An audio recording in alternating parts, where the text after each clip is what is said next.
Once again biology और science class में आपका बहुत बहुत स्वागत है। सनशाइन एकेडमी की इस क्लास में मैं आपके सामने ओम सर एक नए टॉपिक के साथ आज आज मेंडेलियन डिसऑर्डर के बारे में चर्चा हो रही थी और मेंडेलियन डिसऑर्डर के बारे में एक नई डिसीज के साथ आज हम फिर से उपस्थित हैं। और ये मेंडेलियन जो डिसऑर्डर है इसके बारे में पहले से ही चर्चा हो चुकी है कि ये मेंडेलियन डिसऑर्डर है, ये किस कारण से ये क्रिएट होते हैं। जरा इनमें अगर मेंडेलियन डिसऑर्डर की अगर वो चर्चा करें वो यहाँ पे, तो यहाँ पे क्या होता है कि जो सिंगल एक जीन है वो म्यूटेशन और अल्टरेशन की कंडीशन के कारण ही क्रिएट होता है। और इस सिंगल जीन में जिस प्रकार से डिफेक्ट होता है उसका असर कहाँ पे देखने को मिलता है, पेरेंट से उसकी प्रोगेनी में या उसके ऑफ स्प्रिंग में इसके इफेक्ट वहां पे देखने को मिलते हैं। तो आज हम उसी के बारे में, और जब इस प्रकार के जो प्रॉब्लम्स है या डिसऑर्डर है उसको ट्रेस करने के लिए हम किसका सहारा लेते हैं, इसका सहारा लेते हैं हम पीडिग्री एनालिसिस का। तो उसी टर्म में आज हम चलते हैं और एक नई डिजीज के साथ आज प्रेजेंट है, वो है phenyl ketonuria. Yes, phenyl ketonuria भी एक प्रकार की मेंडेलियन डिसऑर्डर की डिसीज है। और इस डिसीज के बारे में क्या क्या इस रोचक बातें हैं, जरा चलें आप देखते हैं। This inborn error of metabolism inherited as a autosomal recessive disorder. ये एक प्रकार का इनबॉर्न एरर है, बॉर्न से एरर है। और इसमें कुछ मेटाबॉलिज्म टाइप से जो कैरेक्टर हैं, मेटाबॉलिक टाइप के जो डिसऑर्डर हैं वो इनहेरिट होते हैं। ठीक है, इसीलिए इसको बोला जाता है ऑटोसोमल रेसेसिव डिसीज के नाम से जाना जाता है। ऑटोसोमल क्यों हुई?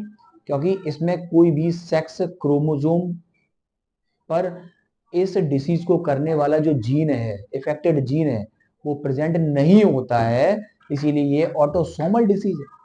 अच्छा, ऑटोसोमल के बारे में एक छोटा सा और भी है, जिसके पेरेंट ऑटोसोमल रेसेसिव के बारे में क्या है कि अगर पेरेंट इफेक्टेड नहीं है और उनके बच्चों में ये डिसीज हो रही है, ऑटोसोमल रेसेसिव की कंडीशन बनता हुआ है। नेक्स्ट है लैक ऑफ, इसमें सबसे रोचक बात यह है बच्चों कि lakhs of enzyme amino acid. जो एमिनो एसिड है एक, जिसे कि फिनाइल ले एलामाइन के नाम से जाना जाता है, फिनाइल एलामाइन के नाम से जाना जाता है। और इसको एक शॉर्ट फॉर्म में PHE के नाम से भी लिख दिया जाता है। ये फिनाइल एलामाइन जो एक एमिनो एसिड है वो कन्वर्ट हो जाता है किसमें, टायरोसाइन में। किसमें? टायरोसाइन में, बिल्कुल। तो इसको भी T/R से रिप्रेजेंट करते हैं, कन्वर्ट हो जाता है। और जब ये कन्वर्ट हो गया तभी इस प्रकार की डिसीज सबसे ज्यादा क्रिएट होती है। Yes, accumulation in brain result in mentally retardation. अगर यही फिनाइल एलेमाइन जो है टायरोसिन में कन्वर्ट हो गया, ठीक है, अगर यही एंजाइम या ये अमीनो एसिड अगर ब्रेन में अगर एक्युमुलेटेड हो जाता है, ब्रेन में किसी प्रकार से इकट्ठा हो जाता है, तो उस कंडीशन में ये जीन के म्यूटेशन के कारण ही मेंटली रिटार्डेशन हो जाती है। मेंटली रिटार्डेशन का मतलब है मानसिक क्षमता उस व्यक्ति की खत्म हो जाती है, उसकी मेमोरी धीरे धीरे लॉस होने लगती है, वो किसी को पहचान नहीं पाता है, सारी मानसिक स्थिति खत्म हो जाती है। नेक्स्ट है, these are also excreted through the urine. ये जो एमिनो एसिड है ये अगर किसी प्रकार से एक्सक्रिएटेड होता है यूरिन में, क्यों होता है एक्सक्रिएटेड यूरिन से? Because of poor absorption of kidney.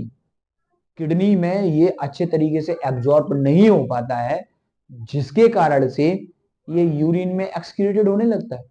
और ये एक्सक्रीटेड होने लगता है तो ये समझ में आता है कहीं ना कहीं वो डिसीज कौन सी है, फिनाइल कीटोनेरिया डिसीज है।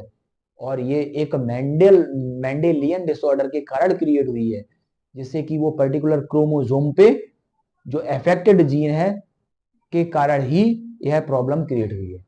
तो आज ये फिनाइल कीटोनेरिया के बारे में इतना ही। और आपको बताना चाहूंगा मेरे नए नए लेटेस्ट वीडियो के बारे में। अगर आप चाहते हैं कि नए नए लेटेस्ट वीडियो पर डे हमें उपलब्ध हो, तो आप मेरे इस चैनल को सब्सक्राइब जरूर करिए, जरूर जरूर करिए, जिससे कि एक नए से नए वीडियो आपके लिए मैं आगे से बना पाऊं। तब तक के लिए नमस्कार।